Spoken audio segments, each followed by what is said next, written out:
A good evening to you all, and thank you for joining us here on Rwanda Television News tonight. Here's a sneak peek of our headlines.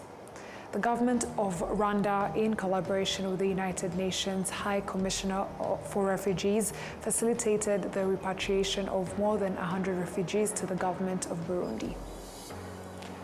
In Rwanda, the African Union and the European Union reaffirmed their commitment to a genuine and mutually beneficial partnership.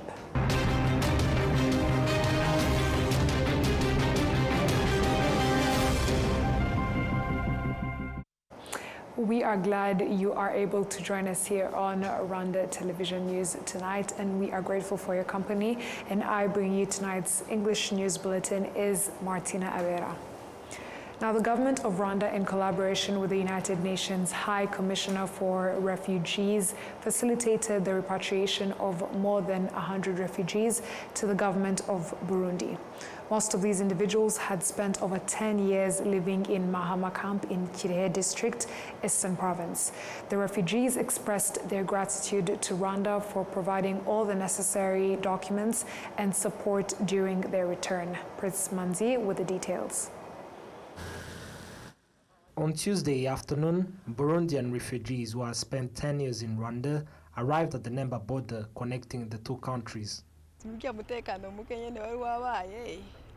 were insecurities in our country, and just as others became refugees, that is how we also ended up becoming refugees.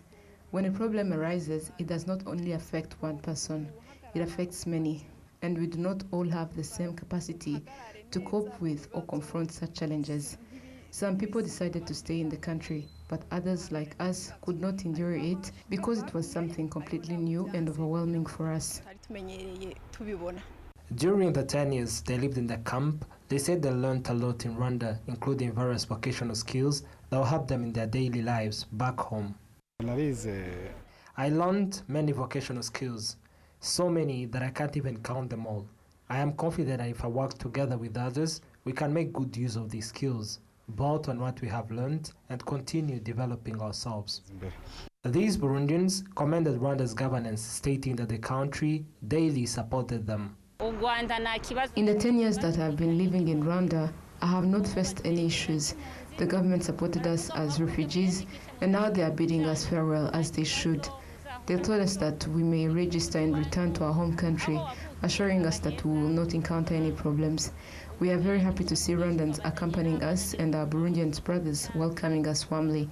We are in good health and we are returning not because something bad happened, but because we are able to go back safely and in good condition. Gonzague Karagire of the Rwanda's Ministry in charge of emergency management affirmed that repatriation was entirely voluntary, adding the close cooperation between the government of Rwanda and the United Nations High Commissioner for Refugees ensured a smooth handover. We made all the necessary preparations and held several meetings with the government of Burundi, as well as with the United Nations High Commissioner for Refugees. Since then, people have been voluntarily repatriating, as you also witnessed today. From 27th August 2020 to now, 31,000 Burundian refugees have been repatriated. Their return is a decision they made voluntarily. The government receiving them and the United Nations High Commissioner for Refugees work together to plan how the repatriation will take place, what is needed in terms of security, how they will integrate into normal life, and what assistance they will receive upon arrival in their home country. All of this is included in the framework we developed jointly with the United Nations High Commissioner for Refugees, which guides the repatriation process. Since 2020, Rwanda has facilitated the voluntary return of more than 30,000 Burundian refugees. The country continues to host over 52,000 others, most of whom remain in Mahama camp in Eastern Province. Prince Manzi, RwandaTV News. Experts in development say that there is still much work to be done to eliminate the obstacles hindering the development of the energy sector on the continent. This was one of the key points highlighted in Kigali during the African Conference on Energy Utilization.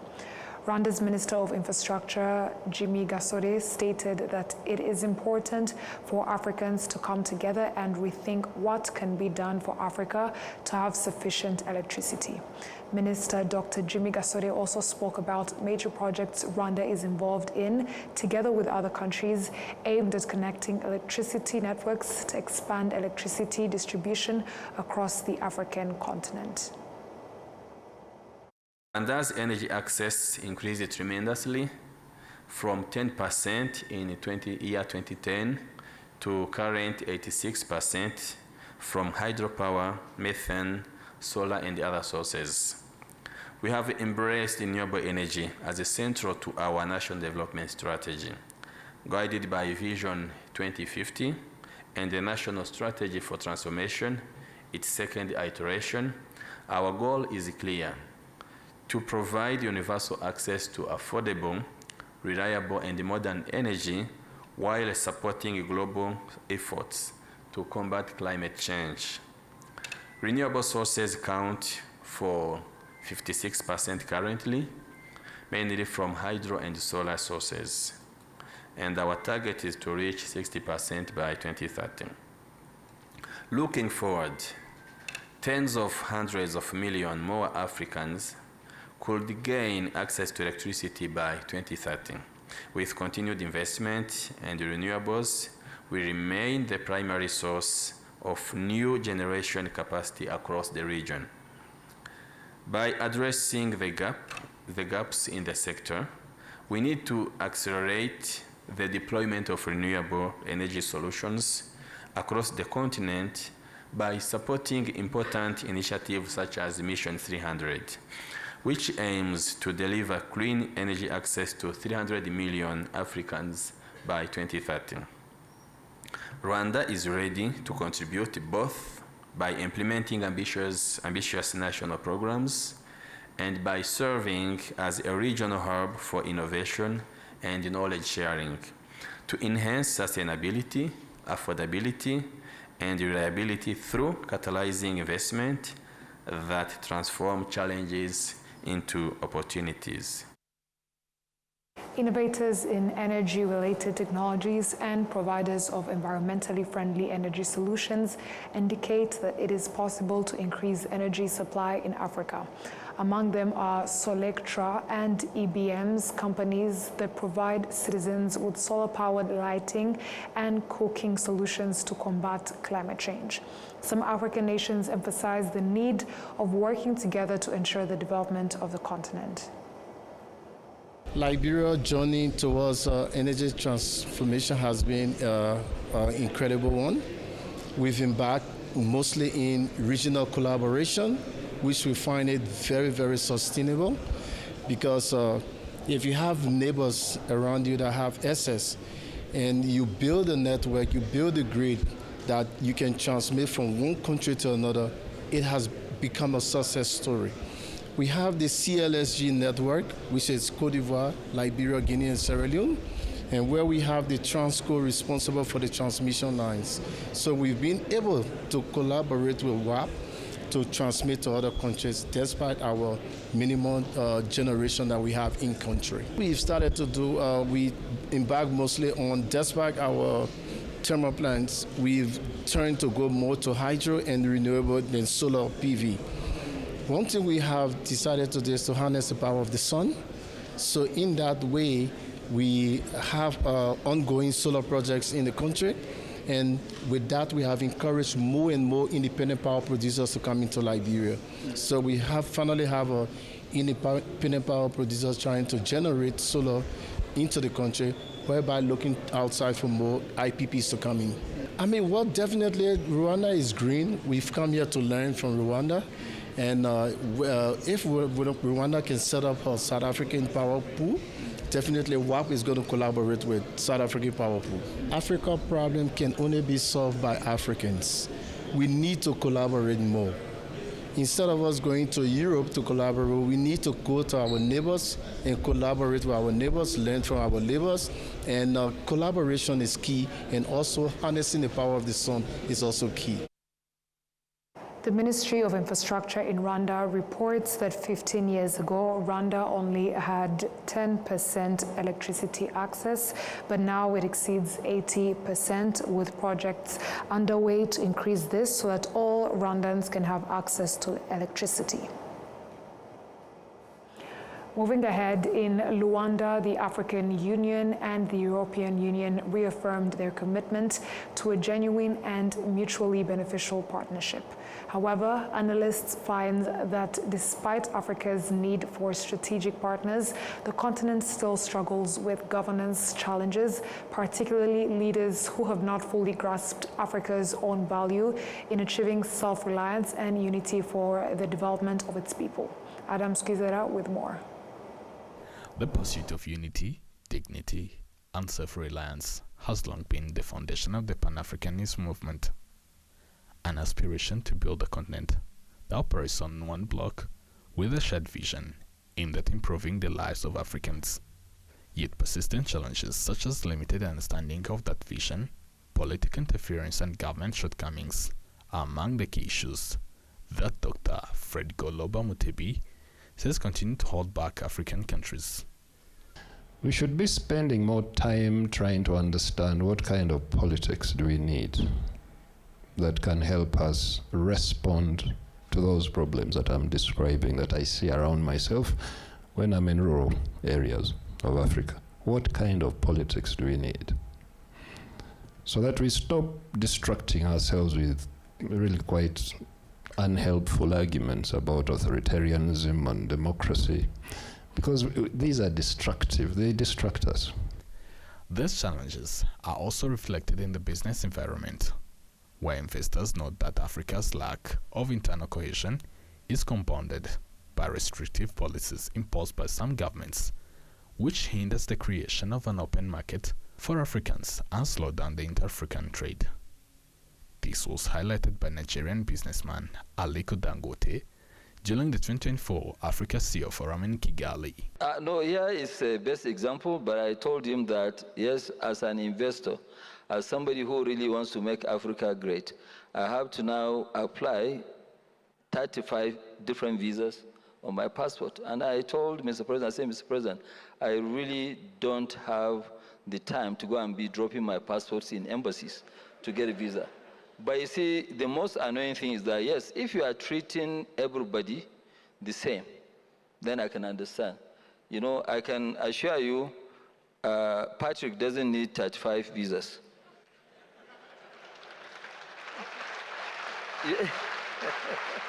No, I said that. What I'm saying, you have... You do not...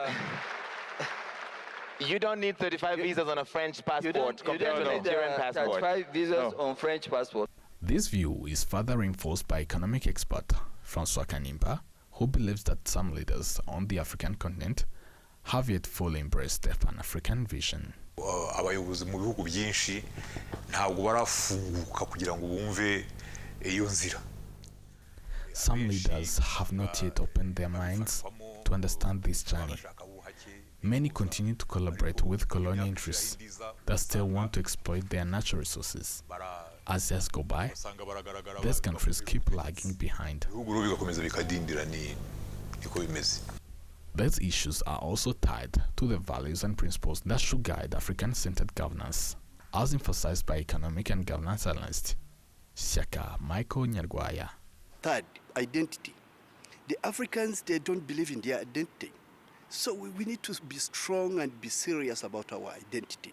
It's very, very, very critical. So we believe that I can be a Rwandan, but again I can be an American, or maybe a British, or maybe a British. You know, people are fighting to get a citizen, the second citizenship. But if we really love our country and we love our continent, and everyone say that I'm going to be serious about my country, our continent will grow.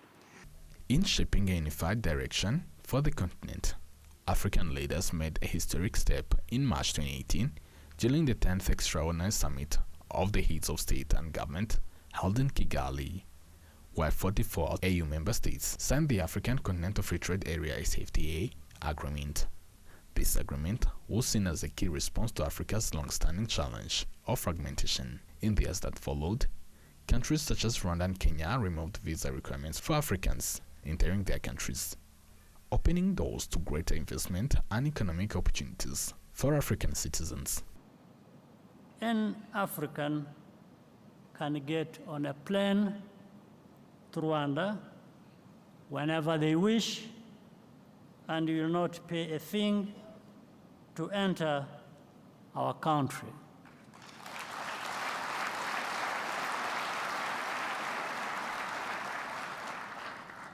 We should not lose sight of our own continental market. Rwanda, in particular, has made notable progress in impressing the continent's vision of self-reliance, good governance, and inclusive development core objectives of Africa's Agenda 2063. Bank of Kigali has announced that in the first 9 months of this year, it made a profit of 83.5 billion Rwandan francs. This represents a 23.1% increase compared to the same period in 2024. The bank says the growth in profit was mainly driven by income from its services and improved asset management. We have more. The Chief Executive Officer of the BK Group, Dr. Oziel Ndagijimana, noted that performance indicators from the past 9 months show strong profits across the bank and its subsidiaries, attributing this growth to improved operational strategies introduced this year. In the last 9 months, from January to September, the group achieved a net profit of 83.5 billion. And this is a result of combined factors, including growth in revenues across business lines, and also a rigorous cost management. It's a good performance, and also it is due to multiple factors, which include a good macroeconomic environment of Rwanda this year. As you recall, in quarter 2, the Rwandan economy grew by 7.8%, following a similar growth in quarter 1, which is a high growth. It gives some opportunity for business, but also a good execution of our strategy across the group, despite growing competition on the market. Dr. Diane Karusisi, the CEO of the Bank of Kigali, added that beyond the use of digital solutions to increase profitability and expand the customer base, the bank has launched new initiatives to bring services closer to Rwandans living abroad. She noted that BK Capital now offers tailored services to help diaspora clients earn returns on their dollar savings. We've reduced on fees that we charge to clients. As you know, for example, today, someone who has an account with BK, we don't charge for the monthly fee that we used to charge in the past.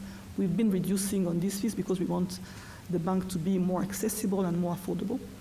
And we've seen very good reception by the clients. Our clients' numbers are increasing, and this is also very intentional. When you are very affordable and accessible, you get more clients, and it also helps us to mobilize affordable deposits. So that has been our strategy. The other thing is, the CFO talked about it, the new regulations by the central bank around foreign exchange trade. The margins have been reduced, and this is to make sure people can have access to dollars at a better rate. So this is also what is driving the reduction in our non-funded income. During this period, the Bank of Kigali increased its total loans by 1.772 trillion francs compared to last year.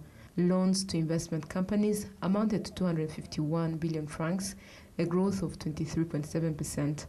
Loans to individuals reached 327 billion Rwandan francs, increasing by 15%. The agriculture sector received 95.6 billion Rwandan francs in loans, marking a 53% rise, while loans allocated to national development projects totaled 1.95 trillion Rwandan francs. The profit announced by the Bank of Kigali reflects the bank's performance over the first 3 quarters of the year. The Rwanda Social Security Board is encouraging Rwandans, especially the youth, to start saving early through the Ejo Heza program, as it helps participants prepare for their retirement. On Tuesday, the Rwanda Social Security Board officially launched a new savings method called Iremere and Ejo Heza. This method provides Rwandans with the opportunity to use their mobile phones via mobile money to make regular contributions to their Ejo Heza savings accounts. The official launch of this new method is accompanied by a campaign to encourage Rwandans, particularly the youth, to participate because it will support them when they reach retirement age. Awards were also given to those who have saved the most through the Iremere and Ejo Heza programs, including Umutoniwase Fiona and Niyoyita Damasen, who expressed satisfaction with the program and encouraged others to join. My main goal was for the retirement program because I wanted, it's very difficult when you're older to get a job. So my purpose or my goal was, if I start now to save, it will be easier for me to get like a salary, a monthly salary when I'm older. Gaspar Baigane, head of Ejo Heza department at the Rwanda Social Security Board, explained how this new method works and confirmed that saving early helps retirees enjoy a better quality of life. We are marking a milestone in the journey of saving in Rwanda. We are launching a product for automatic savings.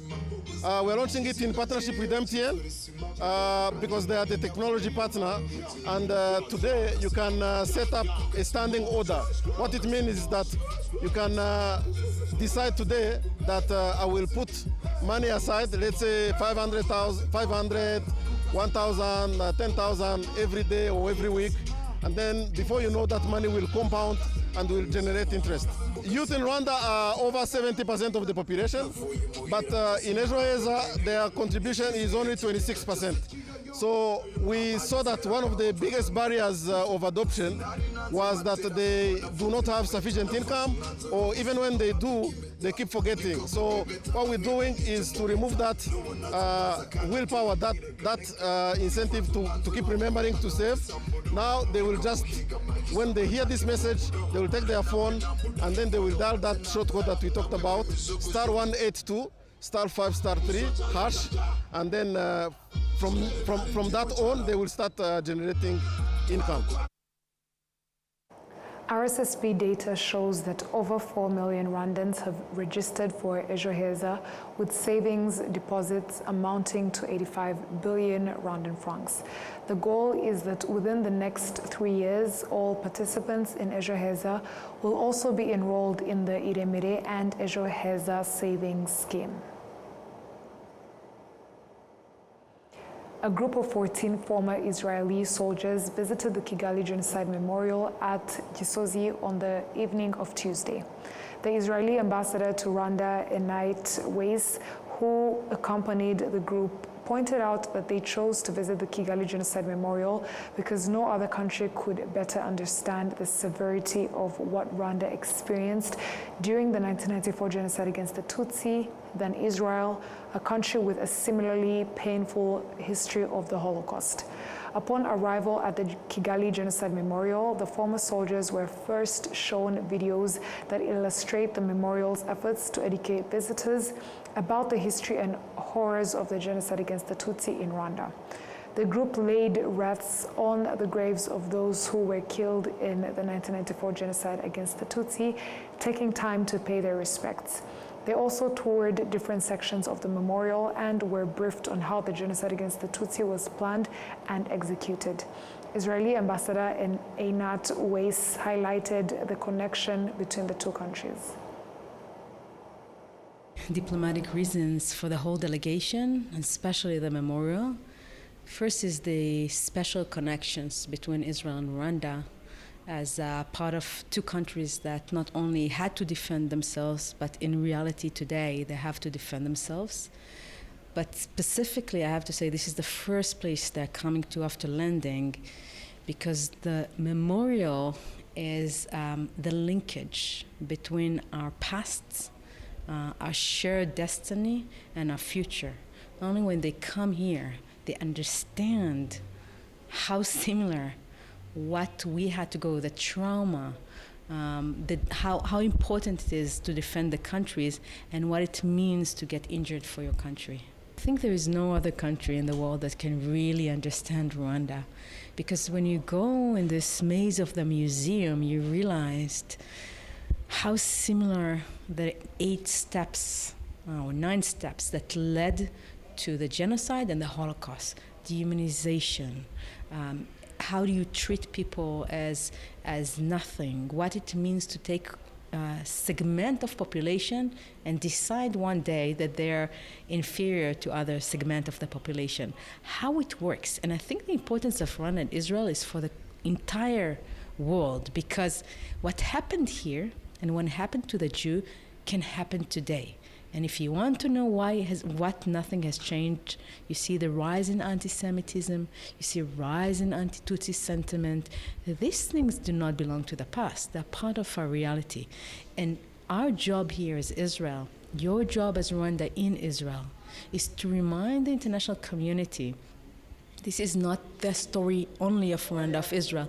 It's of every person in the world that can become a victim one day. I really think the people of Rwanda are unique people of kindness, of wisdom, that carry history, of century of history, and continue practicing your own history. This delegation is amazed by the notions of Gacheche, and they're going to practice Umuganda. You are your best ambassadors. I mean, the people of Rwanda, every time we have delegation, they always come with a wish to come again. So what I want to say is, we are your friends. I'm inspired by the people of Rwanda. I know every delegate we have is inspired by the people of Rwanda. We're looking forward to have much more to do together.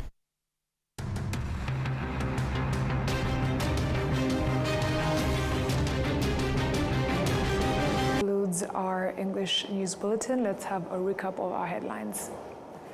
The government of Rwanda, in collaboration with the United Nations High Commissioner for Refugees, facilitated the repatriation of more than 100 refugees to the government of Burundi.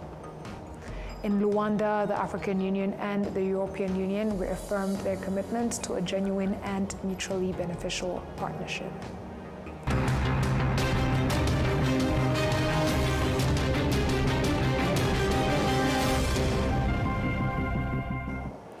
And on that note, we've come to the end of tonight's English News Bulletin. On behalf of the news production team, thank you for joining us. My name is Martina Avera, and until next time, stay safe, have a good night.